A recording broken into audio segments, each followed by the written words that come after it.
Hey, welcome back to Sitting with Ashley. I'm Ashley. This is Daily Decolonizing, and today we're going to talk about how to decolonize from the idea of nonviolence as a way to combat systemic violence. I used to be a pacifist. I'm not anymore.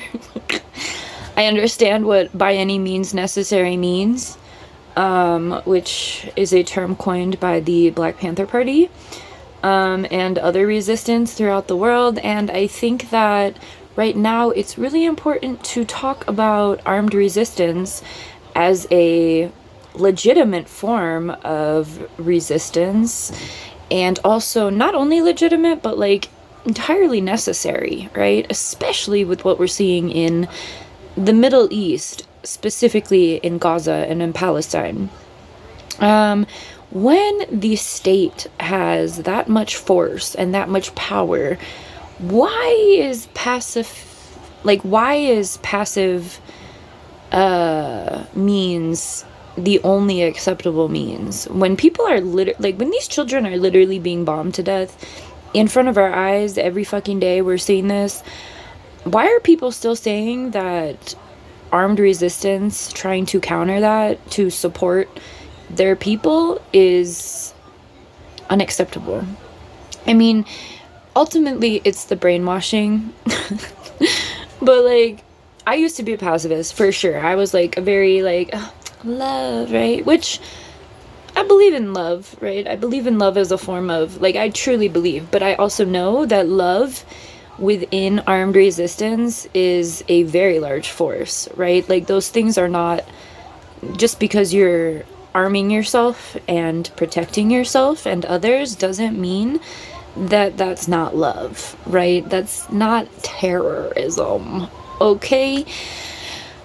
I think I don't have a lot to say on this. I just kind of want to plant the seed and encourage you to go on your own journey about this. I've read a lot of, like, specifically Christian pacifist text when it comes to social justice, especially in my undergrad. My minor was in peace and justice, right? It was and it was at a Catholic school. It was very just, armed resistance is not okay, and, like, turn your other cheek. Fuck that, okay? If you're having these feelings and afraid to, expand this thought for yourself, I highly encourage you to not be afraid and look into it. I myself have come a long way in this. I had to write a paper in my master's that I actually got a B on, and it really irritated me because it was a really big turning point for me in understanding the importance and, again, legitimate need for armed violence and armed resistance. I'm not talking about gun-toting white supremacists, right? I'm not talking about don't tread on me. I'm talking about if you were hounded so fucking badly by someone, which I myself have been in different forms. I'm not trying to compare my journey to people surviving and living through and dying in genocide, but I am saying that when you go through a certain amount of stuff,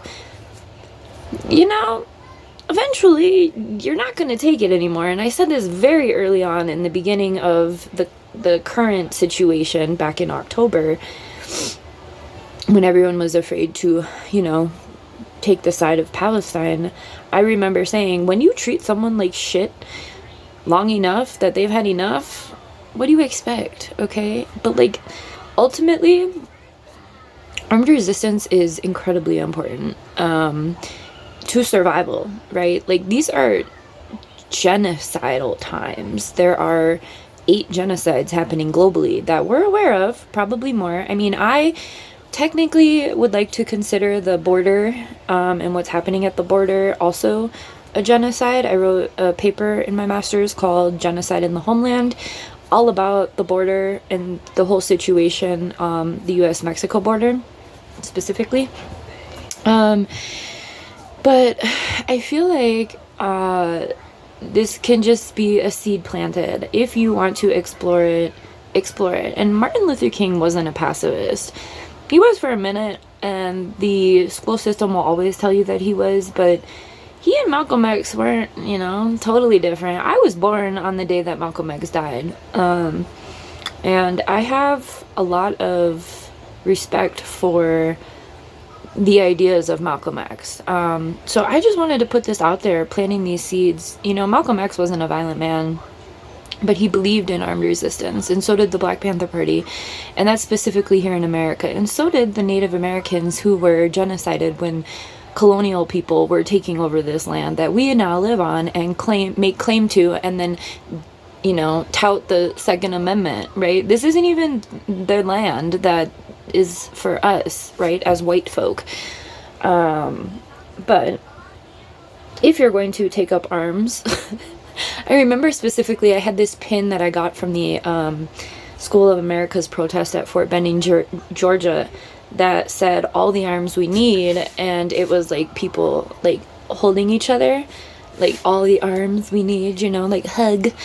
I'm past that in this stage of my life. I am all for armed resistance. I am, and I think that I should encourage, I just want folks to, you know, if you're a person who does believe in the Second Amendment, or you know, your right to bear any sort of self-defense, whether it's a gun or, you know, whatever the spectrum of weaponry you're thinking about. I walk around with a few things. I have a taser, and I have a knife, and I have a couple other things in my purse ready to go for self-defense. I'm a single woman and a mother. I am not going down without a fight, I will tell you that. I'm not comfortable with guns, specifically because of my child. I don't think it would be a good idea to have it in our house at this time. I just don't, so I don't have one.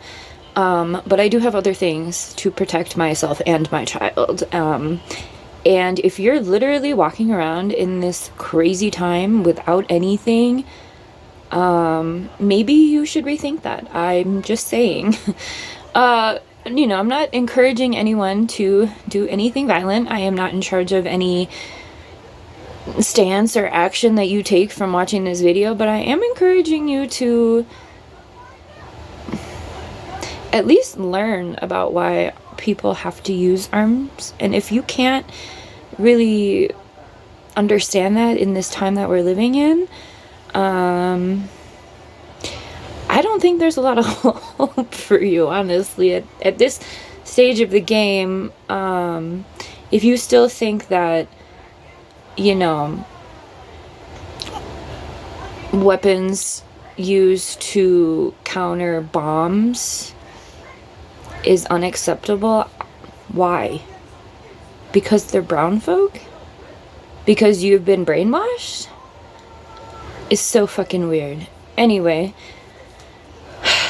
all that to say, there are tons of resistance groups in the history of this world, especially since the white folk came from the Caucasus Mountains and started going crazy, stealing everything that did not belong to them. People have had to respond to that with the equal amount of force.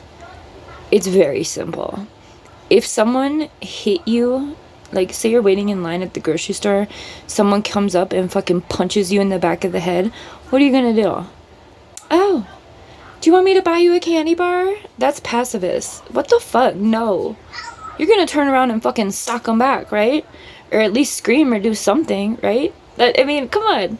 So, again, I'm not responsible for anything. I'm not calling for anarchy or violence. I'm just trying to understand why folks are calling for and not accepting armed resistance when it's literally the only fucking solution for survival of an entire people. Get the fuck out of here. Have a good one.